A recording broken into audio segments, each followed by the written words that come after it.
यादसाठी केला होता अट्टहास, यादसाठी केला होता अट्टहास, यादसाठी केला होता अट्टहास, यादसाठी केला होता अट्टहास.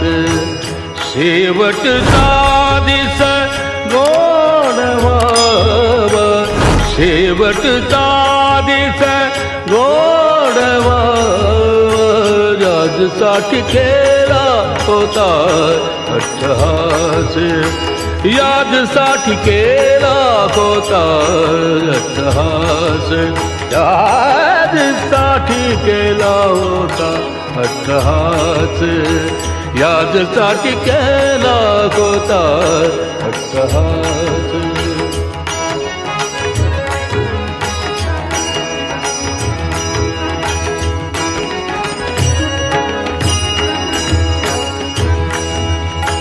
आता निश्चिंतीने पावलो विसावा,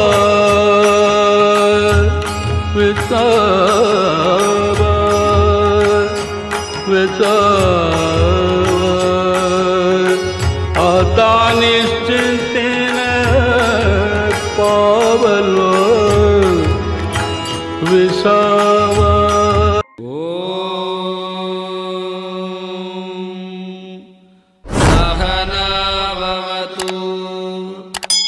सहनौ भुनक्तु सह वीर्यं करवावहै तेजस्विनावधीतमस्तु मा विद्विषावहै. ॐ शान्ति शान्ति शान्तिः. 8वा अध्याय अक्षर ब्रह्मयोग. श्लोक क्रमांक 9 आणि ओवी क्रमांक 87. कविं पुराण मनुषासितार मनोरणीयांस मनुस्मरेद्यः सर्वस्य धातारमचिन्त्य रूप मादित्यवर्णं तमसः परस्तात्. जयाचे आकाराविनासने जया जन्मना निमणे जे अघवेची अघवेपणे देखत असे. जे गगनाहुनी जुने परमाणुहुनी साने जयाचिनी सन्निधाने विश्वचळे.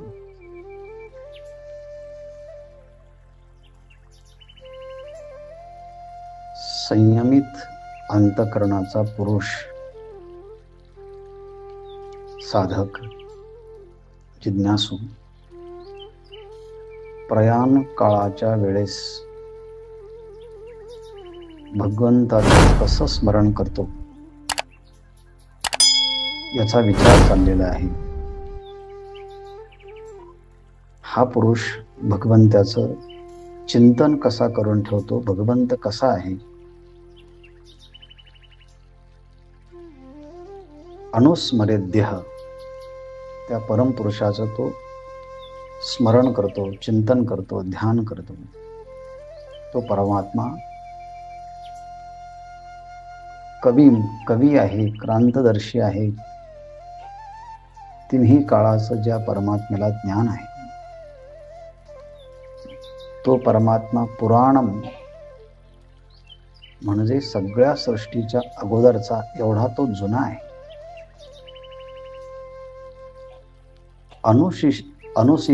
अनुसितारम अनुशासन करणारा आहे या सर्व सृष्टीवरची. अणियांसम अणियान अणियांसम अणोरणीयान अणोरणीयान तो अणुपेक्षाही अणु आहे. अणोहो अणियांसम तो अणुपेक्षाही अणु आहे. असा तो साधक त्या परमात्म्याचं चिंतन करतो. सर्वस्य धातारम, सर्व जीवांना त्यांच्या कर्माचं फल देणारा हा सर्वस्य धातारम. अचिंत्यम, चिंतनाला विषय न होणारा हा परमात्मा आहे. आदित्यवर्णम, आदित्य नाम सूर्याप्रमाणे जो प्रकाश रूप आहे. अज्ञान अंधकाराच्या पलीकडे असलेला हा पुरुष परमात्मा, त्याचं तो चिंतन करतोय, ध्यान करतोय. आणि त्या परमात्म्याचं अस्तित्व आकाराशिवाय आहे. काल आपण पाहिलं, त्याला जन्मही नाही आणि मृत्यूही नाही. जन्म आणि मृत्यू नाही ह्या दोन शब्दाने तो परमात्मा षडभाव विकाररहित आहे. म्हणजे अस्ति, जायते, वर्धते, विपरिणमते, अपक्षयते आणि विनश्यते, असे प्रत्येक पदार्थाला ही 6 विकार असतात. परंतु परमात्म्याला हे 6ही विकार नाही हे सांगण्याकरता पहिल्या विकाराचं नाव घेतलं जया जन्मना आणि शेवटच्या विकाराचं नाव घेतलं जया निमनेना. ज्याला जन्मही नाही आणि मृत्यूही नाही, असा जो परमात्मा आहे, ज्याला आकाराशिवाय अस्तित्व आहे, जन्म मृत्यूची विकारांची ज्याला परंपरा नाही, आणि मग हा परमात्मा आहे तरी कसा आहे, तर आघवेची सगळ्या रूपाने तोच आहे आणि आघवेपणे देखत असे आणि सर्व बाजूने तो पाहणारा आहे, सर्वांना प्रकाशित करणारा आहे. म्हणजे हा परमात्मा सगळ्यांना प्रकाशित करतो, सगळ्यांना जाणतो. कसा जाणतो? एका बाजूने नाही, आघवेची पणे सर्व प्रकाराने तो सगळ्या जीवांना जाणतो. आणि म्हणून त्या परमात्म्याच्या साठी अज्ञात अशी कोणतीच गोष्ट नाही, रहस्यमय अशी कोणतीच गोष्ट नाही, झाकून अशी कोणतीच गोष्ट नाही. जीवाने आपल्या अल्पमतीप्रमाणे आणि अल्प प्रयासाने कितीही गोष्टी झाकून ठेवल्या तरी हा सर्व रूपाने सर्वच पाहणारा असल्यामुळे याच्यापासून झाकलं काहीच जाऊ शकत नाही, असा हा परमात्मा आहे. ही एक साधी गोष्ट आहे की परमात्मा आपल्याला सर्व काळी, सर्व स्थळी, सर्व रूपाने पाहतो. जसा की CCTV कॅमेरे सगळीकडे लावलेले असतात आणि आपण त्या CCTV कॅमेऱ्याच्या कक्षात आहात असं सांगितलं जातं. पण इथे ह्या परमात्म्याच्या सर्वज्ञतेच्या हे कॅमेरा प्रत्येक जीवाच्या जवळ लावलेला आहे आणि तो सर्वच त्या जीवांचं पाहत असतो. आघवेची आघवेपणे देखत असे. आणि हा परमात्मा आकाशापेक्षा जुना आहे, परमाणूपेक्षाही लहान आहे. म्हणजे मोठ्यापेक्षा मोठा आहे, छोट्यापेक्षा छोटा आहे. जयाचे सन्निधाने विश्वचळे, ज्याच्या सानिध्य मात्राने संपूर्ण विश्वाची हालचाल होते. हेही काल आपण पाहिलं. लोहचुंबक आपण लोखंडाच्या जवळ धरला की त्याची हालचाल होते. लोखंडामध्ये हालचाल करण्याचं सामर्थ्य नाही, पण लोहचुंबकाचं सामर्थ्यच असं आहे की ती त्याला खेचून घेतं आणि मग त्यामध्ये हालचाल होते. पण इथे मात्र संपूर्ण विश्वातला छोट्यातला छोटा परमाणू आणि मोठ्यातलं मोठं आकाश, त्याच्या अंतर्गत जेवढ्या काही वस्तू आहेत जड चेतन, ह्या सगळ्या जड चेतन विश्वाला हलवणारा हा परमात्मा आहे. म्हणून जयाचे सन्निधाने विश्वचळे. विश्वचळे म्हणजे विश्व हे चलायमान होत आहे. विश्वाला जी हालचाल आहे ती हालचाल त्याच्या सानिध्यामुळे या विश्वामध्ये घडते आहे. इथपर्यंत पाहिलं. जे सर्वाते यया विये विश्व सर्व जेणे जिये हेतू जया बिहे अचिंत्य जे. त्या अचिंत्यम हे जे पद आलेलं आहे त्या पदाचं वर्णन माऊली या ठिकाणी करताय. जे यया सर्वाते विये.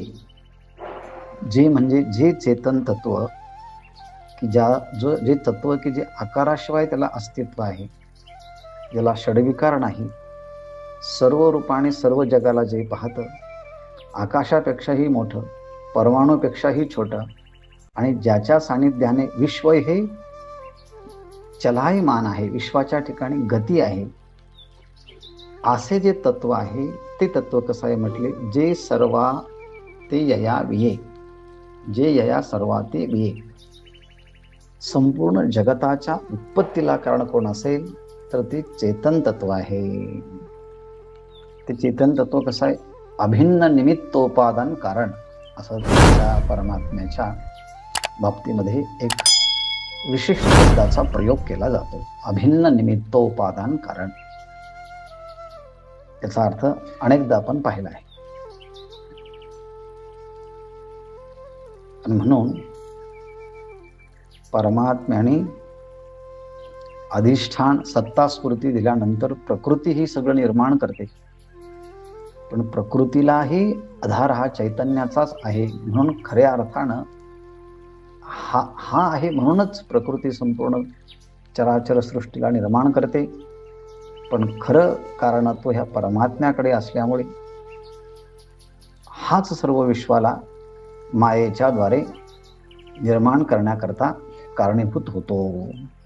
म्हणून हा विश्वाला प्रसवतो. जे यया सर्वाते विये.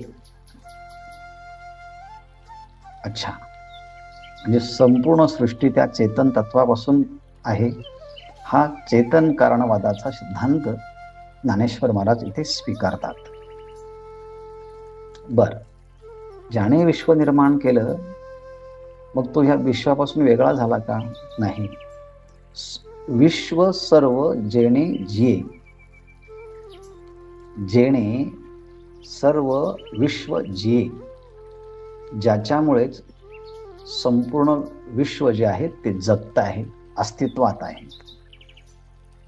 ज्याच्यामुळे संपूर्ण विश्व जन्माला आलेलं आहे आणि ज्याच्यामुळे संपूर्ण विश्व हे जगत आहे, अस्तित्वात आहे.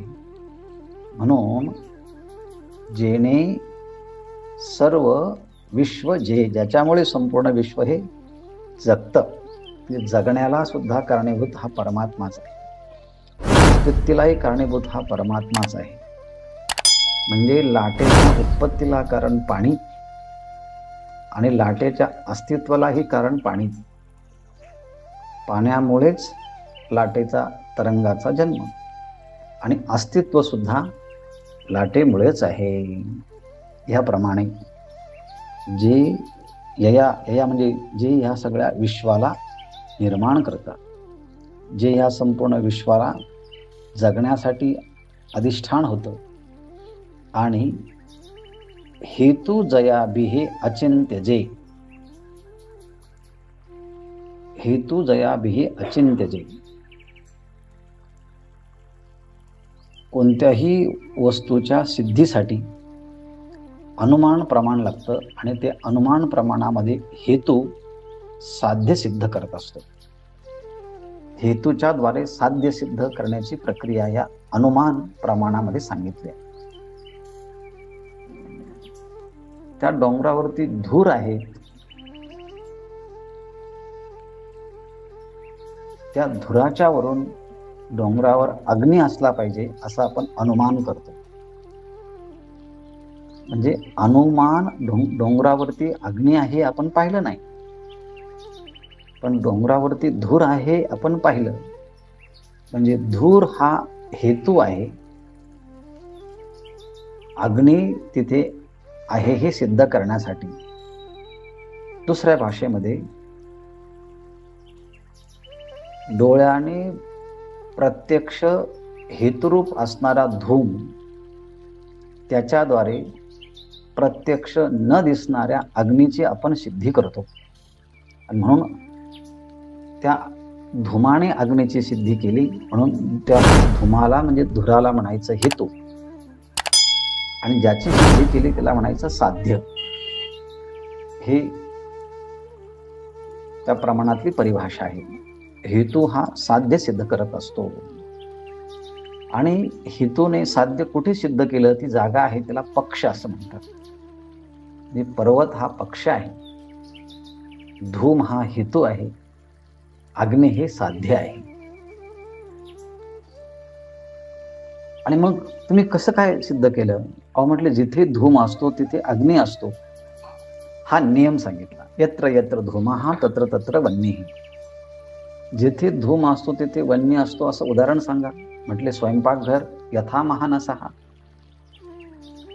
म्हणजे यत्र यत्र धूमः तत्र तत्र वह्निः हे साहचर्य सांगितलं, महानसा हे उदाहरण सांगितलं, आणि म्हणून त्या डोंगरावरती धूर दिसतो ना, त्यावरून तिथे अग्नी असला पाहिजे असं अनुमान आहे. मग हेतू अनुमान प्रमाणामध्ये साध्य सिद्ध करत असतो. पण आता इथे हेतू जया बिहे अचिंत्य जय.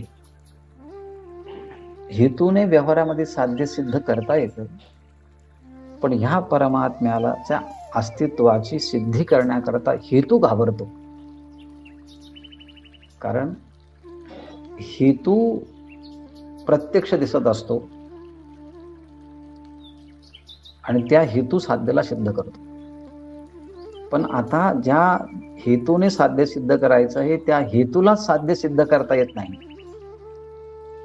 तो म्हणतो जिथे सर्व विश्वाचा अभाव असतो, जिथे आकाराचा अभाव असतो, तिथे अनुमान प्रमाण म्हणेल माझा पण अभाव होईल ना, मग मी त्या परमात्म्याला कसं सिद्ध करेल? कारण तो परमात्मा अचिंत्य आहे, त्या परमात्म्याचं चिंतन करता येत नाही. म्हणून हेतू जया, जया म्हणजे जया अचिंत्य, जे अचिंत्य स्वरूप जो परमात्मा आहे त्या अचिंत्य स्वरूप असणाऱ्या त्या परमात्म्याला हेतू हा घाबरतो. म्हणजे तर्क घाबरतो, तर्काने त्या परमात्म्याची सिद्धी करता येत नाही.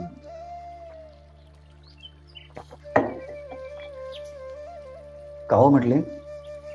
हा जो तर्क आहे, हेतू आहे, हा जगातल्या सगळ्या वस्तूंना सिद्ध करतो, आणि मग हा हेतू परमात्म्याला का सिद्ध करत नाही? कारण आपण या प्रमाणाच्या बाबतीमध्ये अनेकदा अनेक पद्धतीने बोललो. व्यवहारामध्ये जवळजवळ 70% व्यवहार हा अनुमान प्रमाणावरती चालत असतो. कारण प्रत्यक्ष घटना काय झालेल्या आहेत याचं प्रत्यक्ष तज्ज्ञाला माहिती नसतं. वकिलाकडे गेलं की त्याला काही माहिती नसतं, आपणच माहिती सांगावयाची असते. मग आपलीच माहिती गोळा करून तो विशिष्ट जे आपल्याला आपण सांगतो त्यावरून ते सिद्ध करण्याचा, त्या पुराव्याच्या निशी तो प्रयत्न करत असतो. त्याला तिथे हेतू लागतो. एखादा गुरु आणि त्याकडे एखादा शिष्य गेला की याची किती तयारी आहे हे त्या शिष्याच्या बोलण्यावरून त्या गुरुला समजत असतं. हे अनुमान आहे. डॉक्टर अर्थात वैद्य रोग्याला विचारतो काय होतं, केव्हापासून होतं, असं सगळं ती हिस्ट्री काढून घेऊन मग तो सांगत असतो. सायकॅट्रिक तो काय काय करतो, पहिल्यांदा त्या पेशंट करून सगळं तो ऐकून घेत असतो आणि मग ऐकून घेऊन सगळे विधानं एकत्रित करून मग तो निष्कर्ष काढतो. हे अनुमान आहे. म्हणजे अनुमानाचा उपयोग बहुतेक सगळ्या ज्ञानशाखेमध्ये होतो. पण असं अनुमान त्या परमात्म्याला सिद्ध करण्याकरता जेव्हा जातं तेव्हा ते घाबरतं. नाही म्हटलं आपल्याच्याने ते परमात्मा सिद्ध होऊ शकत नाही आणि म्हणून सगळं सिद्ध करणारा हेतू पण परमात्म्याला सिद्ध करत नाही. हे सांगण्याकरता उदाहरण पहा.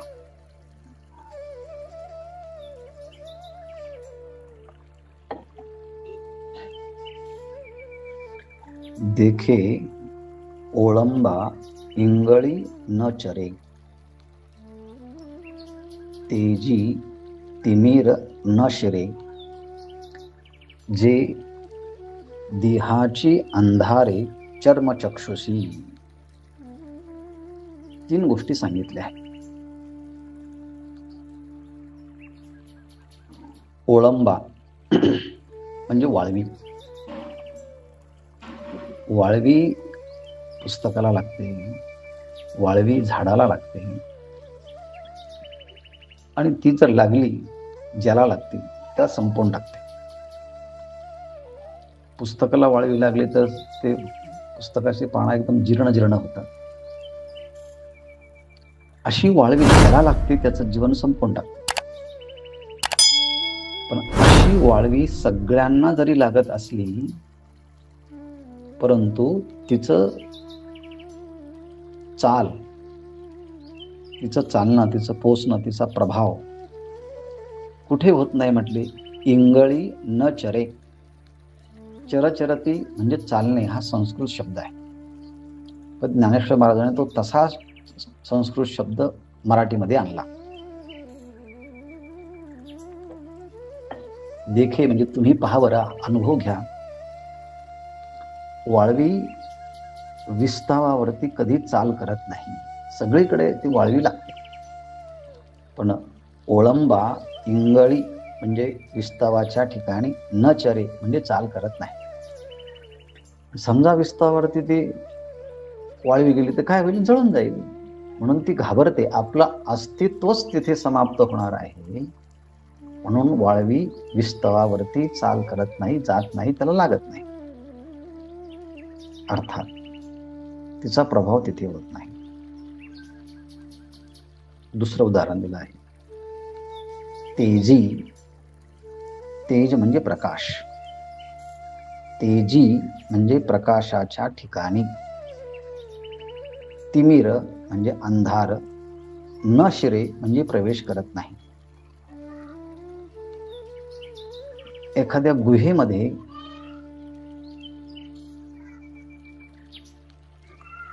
अंधार राहू शकतो, कित्येक वर्ष राहू शकतो, पण अंधार प्रकाशामध्ये कधी प्रवेश करू शकत नाही. म्हणून तिमिर तेजी न शिरे, ओळंबा इंगळी न जिरे. आता ही तेजी इंगळी हे व्याकरण जे शिक्षक लोक समजतात किंवा शिकवतात त्यांना माहिती. तेजी म्हणजे सप्तमी, प्रकाशाच्या ठिकाणी. इंगळी म्हणजे अग्नीच्या ठिकाणी. जिथे सप्तमी असते तिथे आत, मध्ये, ठाई असा अर्थ करावा लागतो. म्हणून इंगळी ही सप्तमी आहे, तेजी ही सप्तमी आहे. आणि मग तिथे ज्याचा प्रवेश होत नाही त्याची प्रथमा. ओळंबा ही प्रथमा आहे, तिमिर ही प्रथमा आहे. म्हणून त्या तिमिराचा प्रकाशामध्ये जसा प्रवेश होत नाही, ओळंबा म्हणजे वाळवीचा इंगळी म्हणजे विस्तवाच्या मध्ये जसा प्रवेश होत नाही, तसा काय म्हटले, चर्मचक्षुषी जे देहाची अंधारे. देहाची म्हणजे दिवसा देखील जे असं असणारं जे चैतन्य तत्व, त्या चैतन्य तत्वाला ह्या चर्मचक्षुच्या द्वारे ते तत्व इतकं प्रकाशित असून सुद्धा या चर्मचक्षुला ते अंधाराप्रमाणे भासायला लागतं. म्हणजे चर्मचक्षुला ते चैतन्य दिसत नाही. म्हणजे हे चर्मचक्षु म्हणजे डोळे सगळ्यांना पाहू शकतात, पण आत्मतत्वाला पाहू शकत नाही. आणि म्हणून चर्मचक्षुशी जे देहाचे अंधारे म्हणजे दिवसा देखील प्रकाशित असून जे आत्मतत्व, ते आत्मतत्व अंधाराप्रमाणे चर्मचक्षुला दिसत नाही.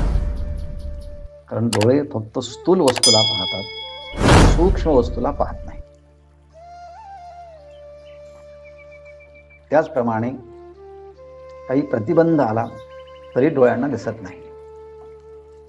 डोळ्यांना सगळंच दिसत असलं तर मग एक्सरेची गरज काय भासली असते. डोळ्यांना सगळंच दिसत असलं तर मग सोनोग्राफीची गरज काय. डोळ्यांना सगळंच दिसत असतं तर मग MRI ची गरज काय. लगेच पाहिलं असतं, हां इथे असं असं दिसतंय. म्हणून काही पडदा आला तरी डोळ्याला पलीकडचं दिसत नाही. एखादी सूक्ष्म वस्तू असेल तरी डोळ्याला दिसत नाही. खूप जवळची वस्तू डोळ्याला दिसत नाही, खूप लांबची वस्तू डोळ्याला दिसत नाही, खूप प्रकाश डोळ्याला दिसत नाही. एकदम लाईटचा प्रकाश आपल्या डोळ्यावरती पडला तर आपण पाहू शकत नाही, अंधार पाहू शकत नाही. एवढ्या मर्यादा त्या डोळ्याच्या आहेत. आणि म्हणून दिवसा प्रकाशाप्रमाणे असणारं हे चैतन्य तत्व पण चर्मचक्षुशी अंधारे. त्या चर्मचक्षुला, चर्म म्हणजे कातड्यांच्या ह्या डोळ्यांना ते चैतन्य अंधाराप्रमाणे आहे. मग हे चैतन्य डोळ्याने दिसत नाही, पण दिसतच नाही असं नाही. त्या चैतन्याला पाहण्यासाठी 2 चक्षु आणखी लागतात. ते म्हणजे भगवंताचे दिव्य चक्षु जर मिळाले तर आपल्याला सूक्ष्म वस्तू पाहता येतात. 11व्या अध्यायामध्ये विश्वरूप पाहण्यासाठी भगवंताने अर्जुनाला दिव्य दृष्टी दिली आणि म्हणून त्याला ते पाहतात. संजयाला दिव्य दृष्टी दिली म्हणून ते पाहतात. आणि गीतेमध्ये आणखी एक डोळा सांगितला, तो म्हणजे पश्यन्ति ज्ञानचक्षुषा. गीतेच्या 15व्या अध्यायामध्ये आपण पाहिलंय. ज्ञानचक्षुच्या द्वारे आपण पाहू शकतो, दिव्य चक्षुच्या द्वारे पाहू शकतो आणि चर्मचक्षुच्या द्वारे पाहू शकतो. पहिले चक्षु नैसर्गिक देवाने दिले आहेत. दिव्य चक्षु परमात्म्याच्या आशीर्वादाने प्राप्त होतात आणि ज्ञानचक्षु गुरु देतात. म्हणून ह्या चर्मचक्षुला ते तत्व दिसत नाही दिवसा सुद्धा. कोणाला दिसतं? त्याचं उत्तर आहे सुसडा सूर्यकणांच्या राशी, जो नित्य उदो ज्ञानियासी, आस्तमानाचे जयासी आडनाव नाही. ते चैतन्य तत्व कसं आहे म्हटले, जसा सूर्य पूर्णपणे प्रकाशमय आहे तसा हा परमात्मा कसा आहे म्हटले, सूर्यकणांच्या राशी. या परमात्मा हा सूर्यासारखा आहे आणि सूर्याच्या म्हणजे जसे प्रकाशाचे किरण असतात तसा हा परमात्मा सूर्यरूपी धान्य कणांची राश आहे. धान्यांचा एकत्रित केलं की त्याला रास असं म्हणतात. म्हणून इथे शब्द वापरला आहे सुसडा. सुसडा म्हणजे तांदूळ भात जेव्हा काढतात तेव्हा ते भात काढण्याच्या वेगवेगळ्या पद्धती आहेत. तो असा आपटून मग ते काढले जातात. मग ते त्याचं ते झाड बाजूला होतं आणि मग त्याचा ते कण बाजूला होतात. त्याप्रमाणे असा उत्तम तऱ्हेने काढलेले तसे तांदूळ असावे, धान्य असावे, त्याची राश असते. तसा हा परमात्मा सूर्यकणांच्या राशीप्रमाणे स्वयंप्रकाशित आहे. म्हणजे तिथे फक्त प्रकाश आणि प्रकाशच आहे, प्रकाशाच्या अतिरिक्त दुसरं काही नाही. म्हणून सुसडा सूर्यकणांच्या राशी जो नित्य उदो ज्ञानी यांसी, जे ज्ञानी पुरुष आहे त्यांच्याकरता हा आत्मतत्व नित्य उदित झालेला आहे. म्हणजे त्यांच्याकरता नित्य अपरोक्ष आहे, ज्यांच्याकरता नित्य प्रत्यक्ष आहे. प्रत्यक्षावगमम धर्म्यम सुसुखम कर्तुम अव्ययम, म्हणजे नित्य अपरोक्षत्वाने अनुभूतीला येणारं ज्ञानांच्यासाठी तत्व म्हणजे हा चैतन्य परमात्मा. मानाचे दयासी अडनाव नाही. आणि असा जो परमात्मा आहे ना, तो कधीही केव्हाही कशानेही तो झाकला जात नाही, त्याचा अस्त होत नाही. म्हणजे तो अविद्येनेही झाकला जात नाही, मायेनेही झाकला जात नाही. असा स्वयंप्रकाशित असणारा परमात्म तत्व, त्याला अस्तमानाचं कधी आडनाव नाही. ज्ञानी पुरुषांसाठी नित्य अपरोक्ष हा आत्मतत्व, तो तत्व म्हणजे तो परमात्मा म्हणजे प्रत्यक्ष सूर्यकणांची राश. 11व्या अध्यायामध्ये अर्जुनाने त्या परमात्म्याचं वर्णन केलं की असंख्य सूर्य एकत्रित यावे तसा ह्या परमात्म्याचा प्रकाश आहे. असंख्य सूर्य तेवढा स्वयंप्रकाशित असणारा, ज्याला कधी असतच नाही, नित्य ज्ञानी पुरुषांशी अपरोक्ष असणारा हा आत्मतत्व आहे. अशा स्वरूपाचं साधक त्या परमात्म्याचं चिंतन करतात. तमसा परस्तात्, अंधाराच्या पलीकडे असणारा, आदित्यवर्णम, सूर्यासारखं ज्याचा प्रकाश आहे, अचिंत्य रूपम, चिंतन करता येत नाही. पण आपल्याला त्याचं चिंतन करता येत नाही, पण तो आपल्याला पाहू शकतो ना, तो आपलं चिंतन करू शकतो ना. मग त्याने आपलं चिंतन करण्यासाठी पहिल्यांदा आयुष्याच्या पूर्वार्धामध्ये आपण त्याचं चिंतन करायचं असतं. आणि मग आपलं चिंतन करण्याचं सामर्थ्य कमी झालं की परमात्मा आपलं चिंतन करतो. तुकोबाराय म्हणतात, देवा मी तुला आतापर्यंत आठवलं, आता तुम्ही मला आठवा. तुका म्हणे मज आठवा, मूळ लवकरी पाठवा. मी आता नाही तुम्हाला आठवणार, माझ्याकडे नाही क्षमता तुम्हाला आठवण्याची, पण तुम्ही मला आता आठवू शकता. मला जेव्हा आठवण्याचं शक्य होतं तेव्हा मी तुम्हाला आठव केला. आता मी क्षमता संपली आठवण्याची, पण आता माझी जरी क्षमता संपली, पण तुमची क्षमता आहे ना माझी आठवण करण्याची.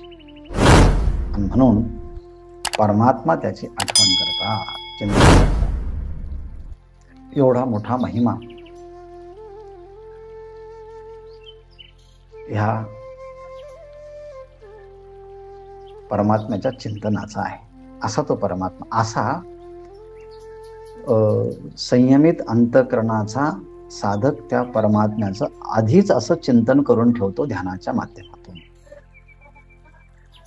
म्हणून शब्द वापरलाय अनुस्मरेद्य. त्या परमात्म्याचं असं अखंड ध्यान करावं रोज, की तो परमात्मा कसा आहे. अच्छा,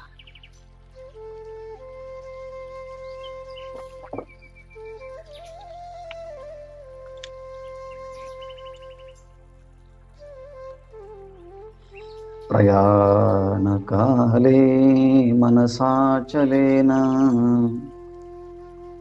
भक्त्या युक्तो तो योगबलेन चैव भ्रोरमध्ये प्राणमावेश सम्यक् स तं परं पुरुषमुपैति दिव्यम्.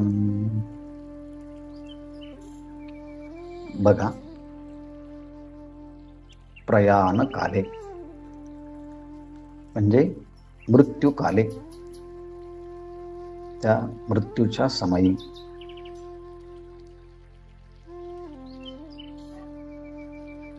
त्या परमात्म्याचं चिंतन करायचं आहे.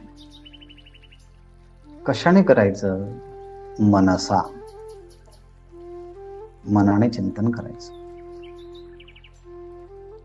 पण ते मन कसं पाहिजे? अचलेन, चंचल चित्त नको आहे, स्थिर चित्त पाहिजे. स्थिर चित्त पाहिजे आणि त्या चित्ताच्या ठिकाणी चिंतन करण्याचं बल पाहिजे. आणि म्हणून योग बलेन, आतापर्यंत त्या साधकाने केलेल्या योगाच्या अभ्यासाचं बळ त्याने एकत्रित करून ठेवलेलं असतं. त्याच्याद्वारे त्याचं मन हे अचल म्हणजे स्थिर झालेलं असतं. योग बलेन अचलेन मनसा. योगाच्या बळाने अचल स्थिर झालेलं मन, योगाभ्यास, ध्यानाभ्यास याच्याद्वारे मन स्थिर होतं. दुसरं, भक्त्या, भक्तीचं एक बळ असतं.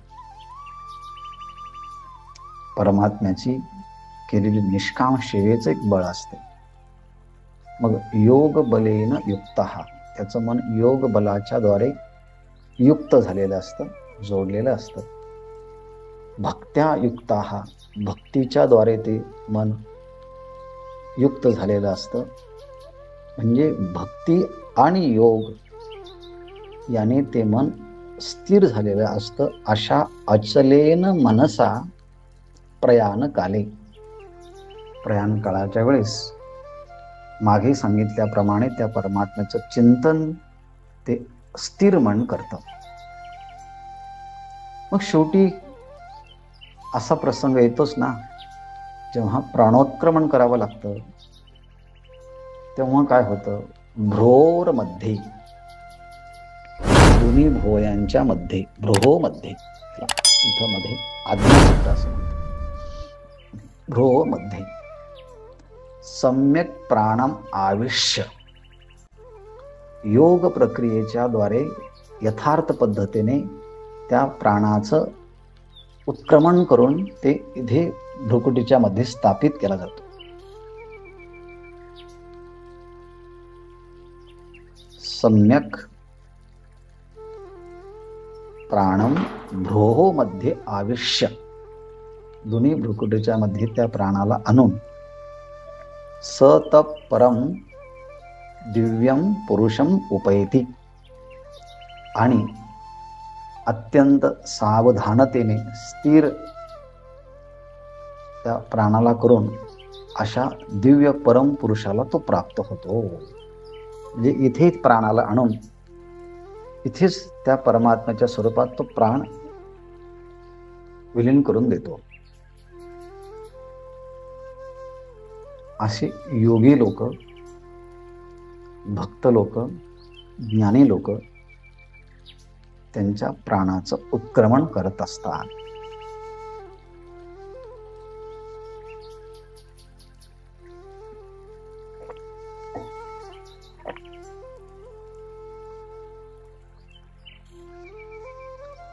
ते तसं करतात, पण सगळ्यांना तसं करता येईल का?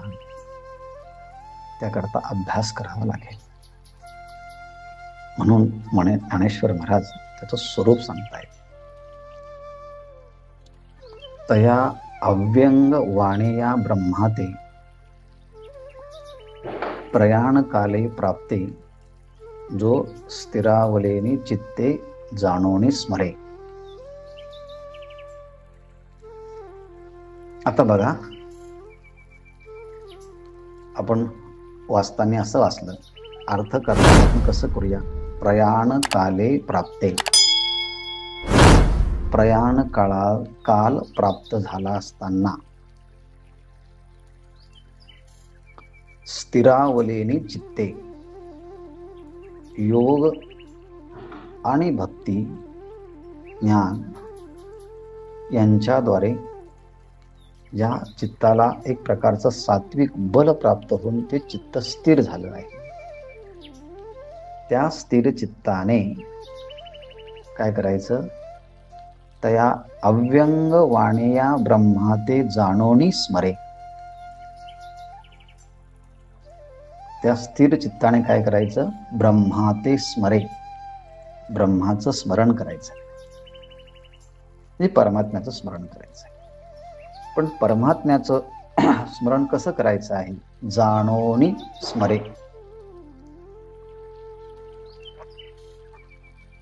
त्या परमात्म्याला अगोदर जाणायचं आहे, म्हणजे श्रवण मनन म्हणजे ध्यासन, या तिन्ही साधनांच्या द्वारे त्या परमात्म्याला समजून घ्यायचं आहे. कसं समजून घ्यायचं आहे? अव्यंग वाणेया. अव्यंग म्हणजे दोष आणि अव्यंग म्हणजे निर्दोष. निर्दोष अशा ब्रह्मतत्वाला गुरूंच्या चरण सानिध्यामध्ये बसून श्रवण मनन निधिध्यासनाच्या द्वारे त्या परमात्म्याला जाणायचं. कसं जाणायचं? आता मागे सांगितलं ना, तो कसा आहे? कवीं पुराणम अनुशासितारम, असं त्या परमात्म्याचं स्वरूप समजून घ्यायचं. आणि असं जाणून घेतलं की मग स्मरण करायचं.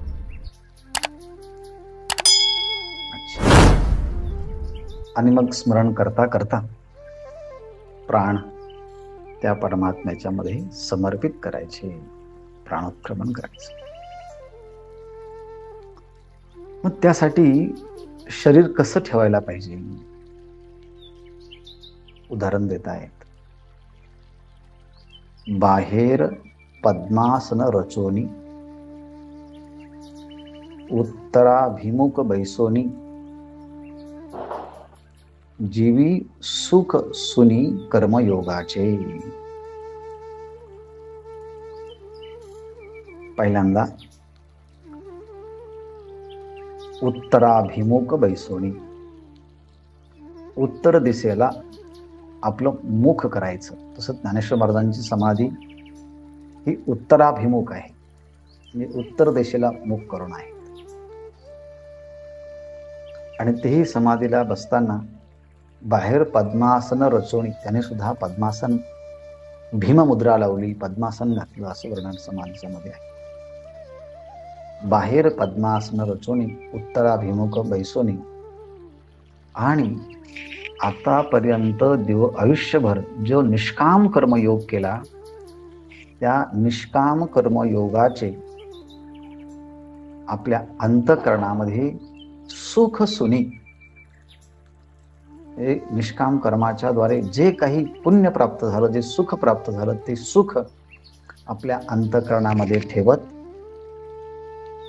बाहेर पद्मासन रचलेलं आहे, उत्तराभिमुख झालेला आहे.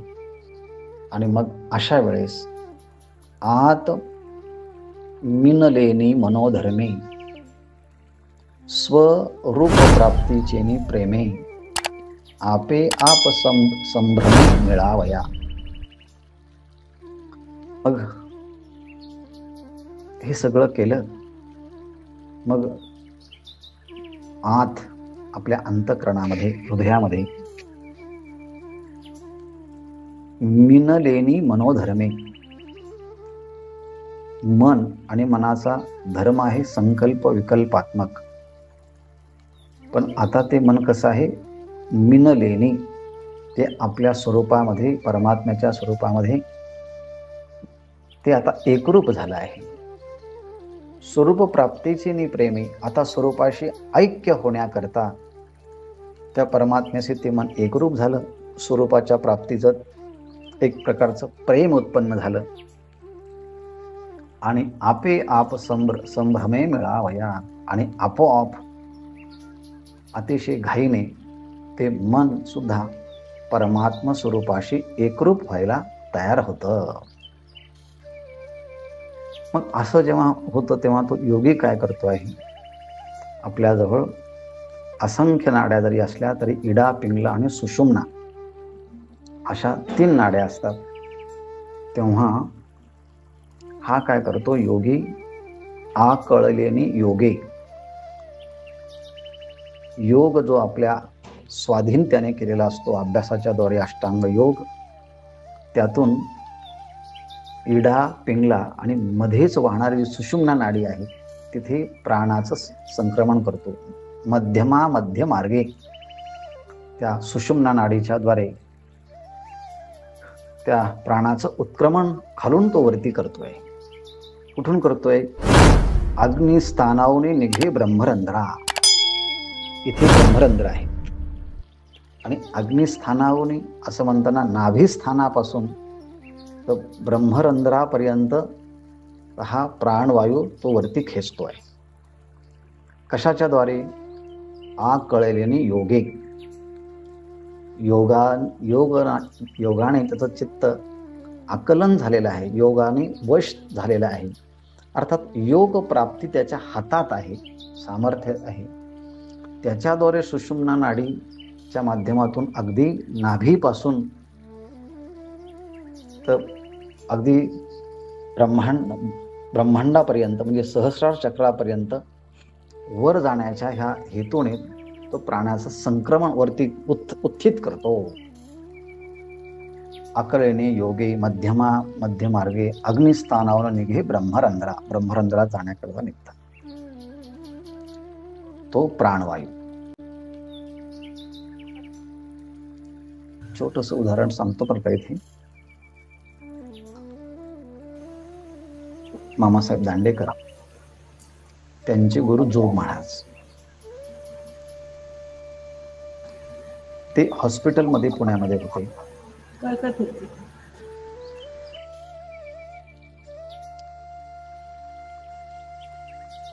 जोग महाराजांनी मामासाहेबांना सांगितलं की मला आळंदीला घेऊन चला, मला हॉस्पिटलमध्ये ठेवायचं नाही. मग पहाटेच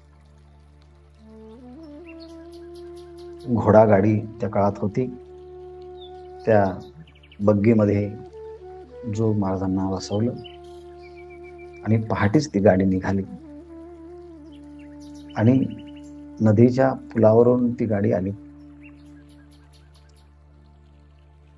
जोग महाराजांनी सांगितलं, अरे गाडी आळंदीत आली वाटतं. म्हटले हो. जोग महाराज म्हटले आता जिंकलो. मग ती तशीच गाडी, जी मंदिरात आपण जातो त्या बाजूला एक घासवाली धर्मशाळा आहे, तिथे महाराज आले. उत्तराभिमुख बसले, माऊलींचं तीर्थ आणलं, इंद्रायणीचं तीर्थ आणलं, त्यांनी ते प्राशन केलं. उत्तराभिमुख बसले, पद्मासन घातलं आणि ह्या ओव्यांच्या मध्ये जसं वर्णन केलं आहे तसं त्यांनी आपल्या सगळ्यांच्या समोर आपले प्राण भगवंताच्या स्वरूपाशी समर्पित केले. की ज्या जोग महाराजांनी वारकरी शिक्षण संस्थेची स्थापना केली.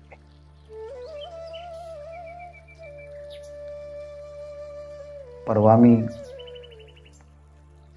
अनंत शास्त्री, आठवले शास्त्री वरदानंद भारती संन्याशी झाले आणि त्यांनी काशीला आपला देह ठेवला, तो ह्याच पद्धतीने. पण ह्यासाठी आयुष्यभर तशी प्रामाणिकपणाने साधना करावी लागते, तेव्हा हा क्षण साधला जातो. त्यासाठी योग पण लागतो, ज्ञान पण लागतं, भक्ती पण लागते, ईश्वर कृपा पण लागते. सगळ्याच गोष्टी जेव्हा एकत्रित येतात तेव्हा अशा गोष्टी जुळून येतात. हा करायचा आहे अभ्यास. आणखी काही ओव्या आहेत, त्याचं चिंतन उद्या. पूर्णमदः पूर्णमिदं पूर्णात्